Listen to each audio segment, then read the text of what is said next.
Wait, could it be? As I sat in the obstetrics and gynecology clinic, engrossed in my smartphone, a woman approached me. When I looked up, there stood my husband's colleague, someone I'd met before. She rubbed her belly, which was as big as mine, and said with joy, You're having your second one already? Looking at that belly, I guess we have the same due date, huh? What do you mean by second one? I admire how quickly you're doing it. Your first one is still about 6 months old, right? I was confused by what she meant. After all, the child I'm carrying is genuinely my first. It's actually my first one. My response made her expression freeze. I clarified. Her face remained rigid, and something felt off. I couldn't shake the odd sensation, so I confronted her.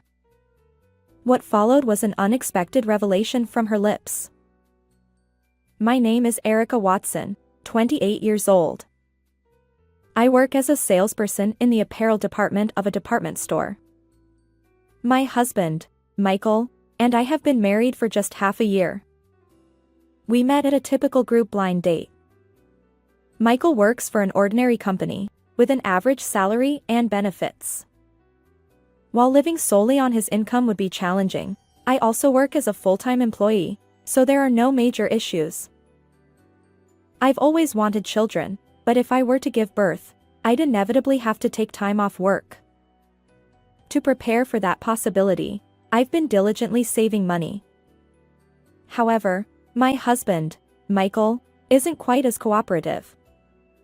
When I tried to make a packed lunch to save money, he flatly refused.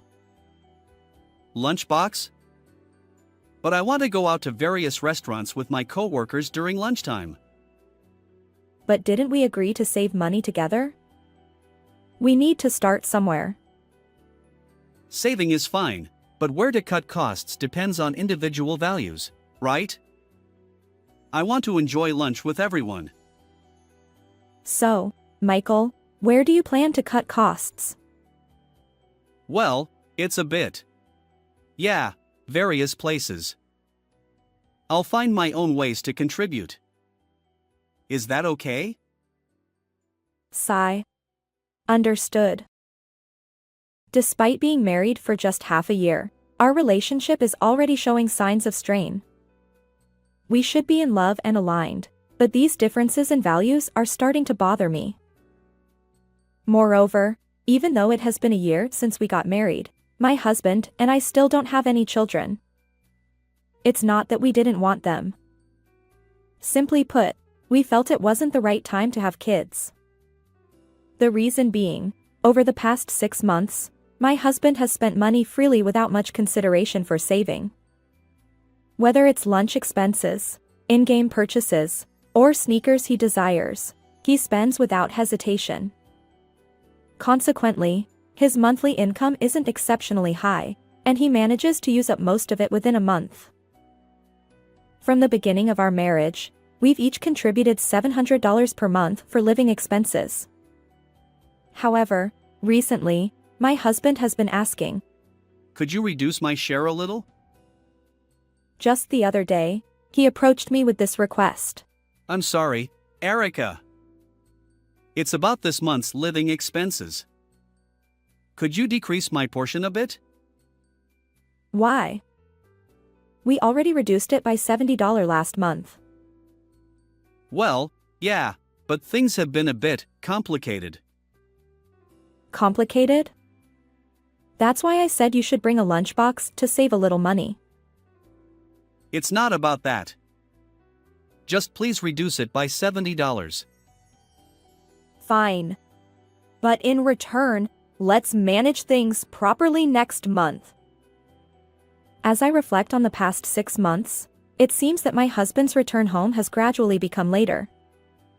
There have been more days when he's away due to working on weekends. Despite undoubtedly increasing overtime, why is he running short on living expenses? He must be spending it on something, but whenever I ask, He evades the question. One day, feeling the need to change this situation, my husband's company organized a barbecue party. Families of employees were also invited, so my husband encouraged me to attend. Although the company has a predominantly male workforce, the atmosphere isn't awkward. As I sipped tea in a corner, an unfamiliar woman approached me. Nice to meet you. You're Mrs. Watson, right? Yes. Are you perhaps my husband's? I'm Lisa Parker. I work in the same department. I had heard that we're the same age, and I felt a sense of camaraderie. I see. I'm Erica. My husband always speaks highly of you. Oh, that's great. I don't have many peers my age. True. It seems there are mostly new recruits and older folks. Not many of us around the same age. Listening to her, I noticed that most of the young-looking women were likely temporary staff. On the other hand, the older women were mostly part-time employees. Full-time female staff seemed genuinely scarce. Perhaps that's why someone like me, close to her age, was a valuable connection. We chatted animatedly, momentarily forgetting my usual frustrations with my husband, and enjoyed a rare pleasant time together. After returning home, I approached my husband. Michael, thank you for inviting me today. I had so much fun. I'm glad you enjoyed it. You seemed to have a lively conversation with Lisa, didn't you? Yes, exactly. Lisa is such a wonderful person. We hit it off. Yeah, Lisa is not only competent at work but probably one of the most capable female colleagues. Wow, she's that impressive. She definitely seemed like someone who excels at what she does. And her memory is remarkable.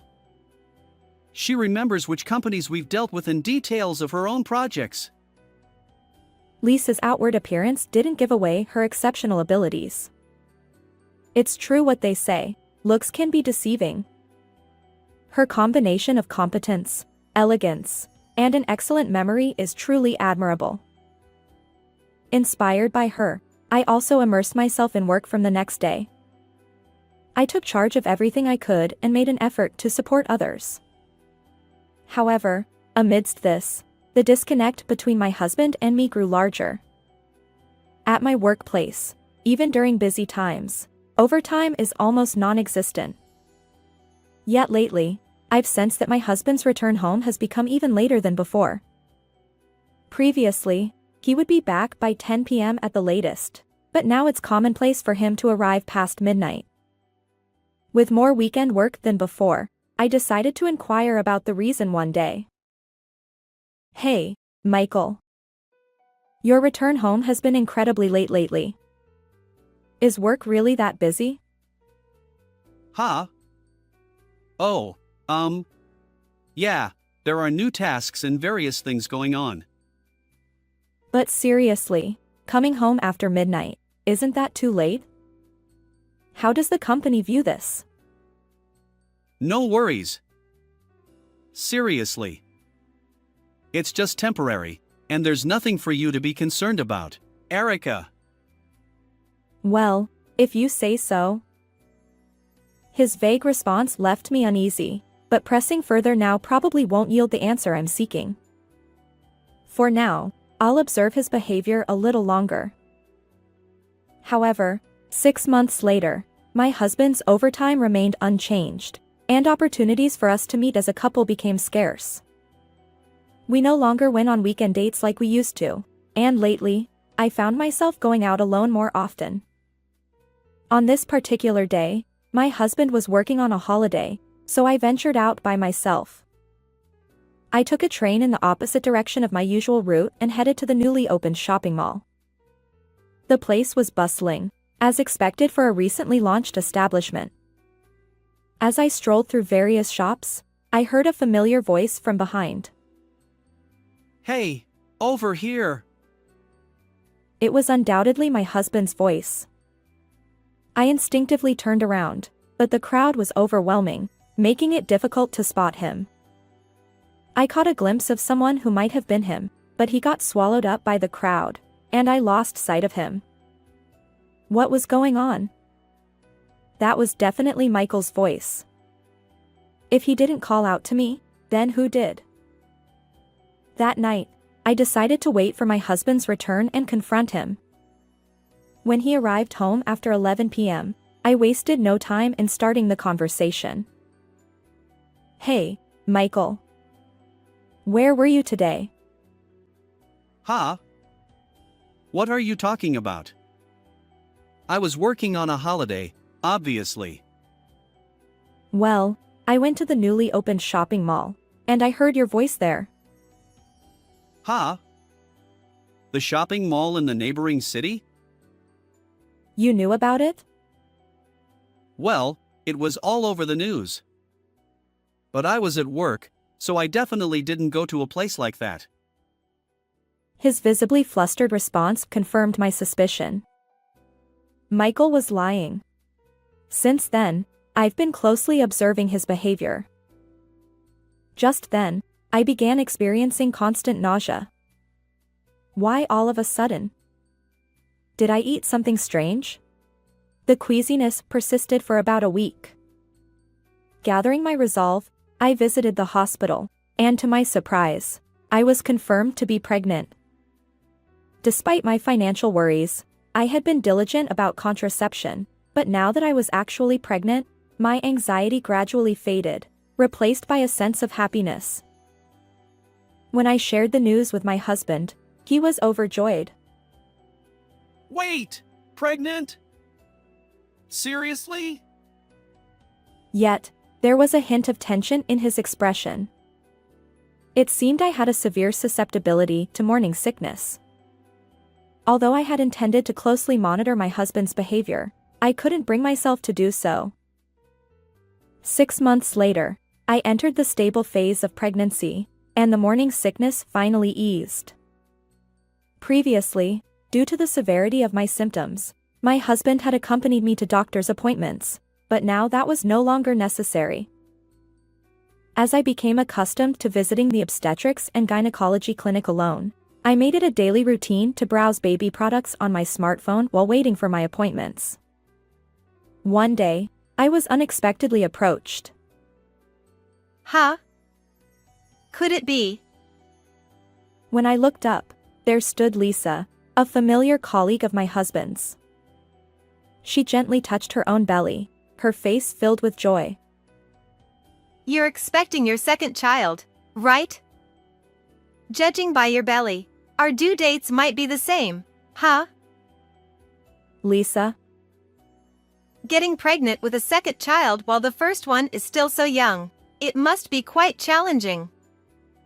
By the way, were you pregnant with your first child during the barbecue party? Well, about the second child. I'm in awe of how quickly you're expanding your family. Your older child is only about 6 months old, right? I was puzzled by Lisa's words. The truth was, this child I was carrying was indeed my first. Despite my confusion, I hesitantly spoke up. Lisa, this child is actually my first. Huh? Your first? The one in your belly? Yes. This is my first child. Her expression froze. Something was off. Without hesitation, I confronted her. Lisa, why did you think this child was my second? Well, Please tell me. I can't ignore this. Erica. She looked uncomfortable throughout, but then, as if gathering her resolve, she met my gaze and slowly spoke. Actually, I saw something a little while ago at a park. Michael was walking around, carrying a small child. Wait. Michael? The child wasn't quite walking on their own yet, and based on the size, I think it's been about 6 months since it was born. Since I didn't see you around, I assumed Michael was taking the child for a walk alone. Did you hear this from my husband? I only saw it from the car at the time, and I was dealing with severe morning sickness, so I couldn't ask for the whole story. I'm sorry. I must have said something strange. No, thank you for telling me. Lisa left with an indescribable expression. Meanwhile, I was filled with a boiling rage. I see. So that's what happened. The increased overtime was because of an affair, right? And on top of that, the other person has a child. I absolutely cannot forgive this. After finishing my checkup, I confronted my husband in the living room where he was watching TV. Welcome back. Without delay, I pressed him with questions. Hey, Michael. I ran into Lisa at the hospital earlier. Huh? Lisa? She quit because of severe morning sickness. I was worried about her. Well, Lisa told me something.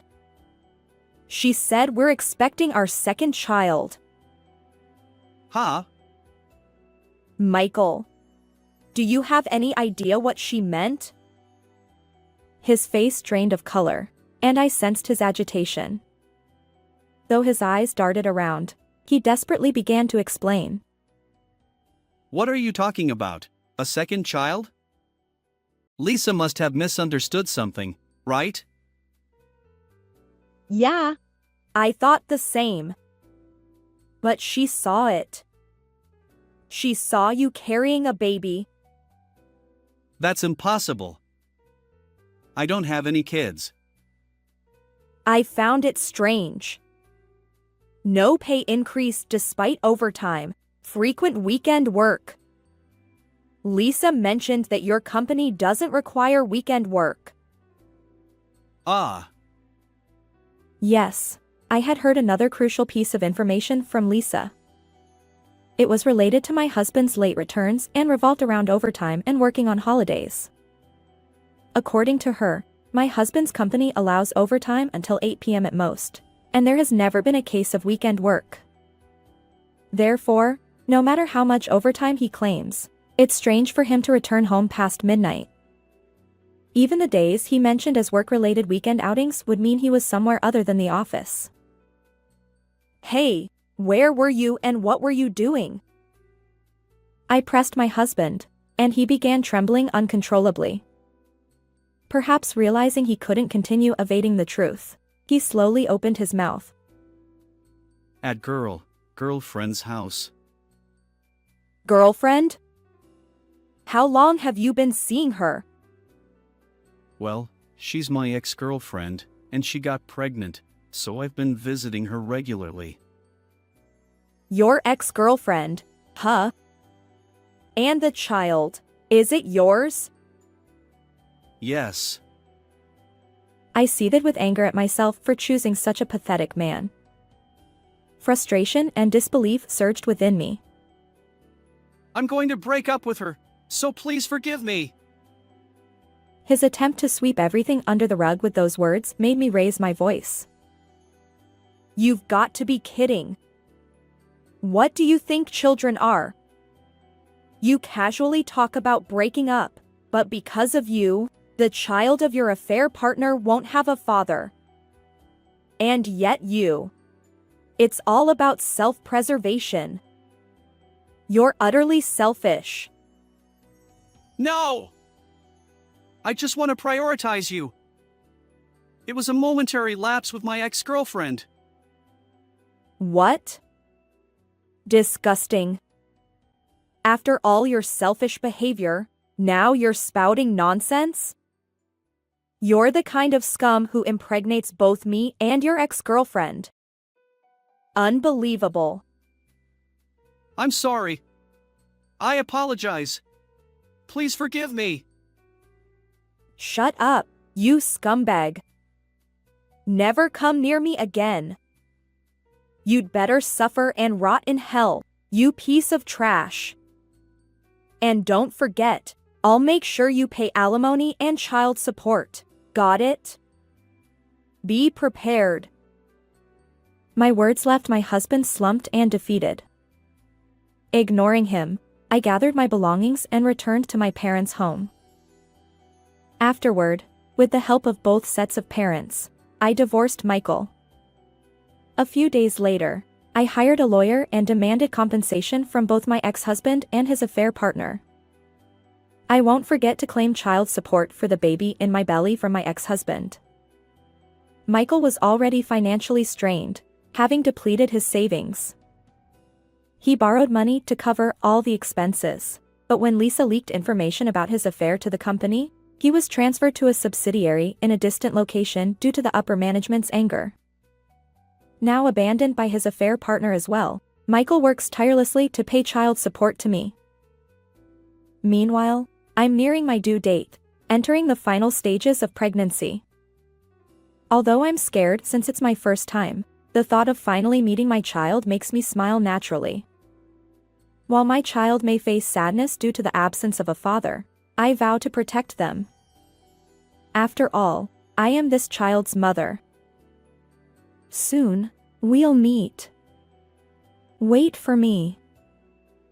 I gently stroke my swollen belly. With this child, everything will be okay. We'll find happiness together as parent and child. I silently made that promise in my heart. How did you find this story? If you enjoyed it, please consider subscribing to my channel. Until next time.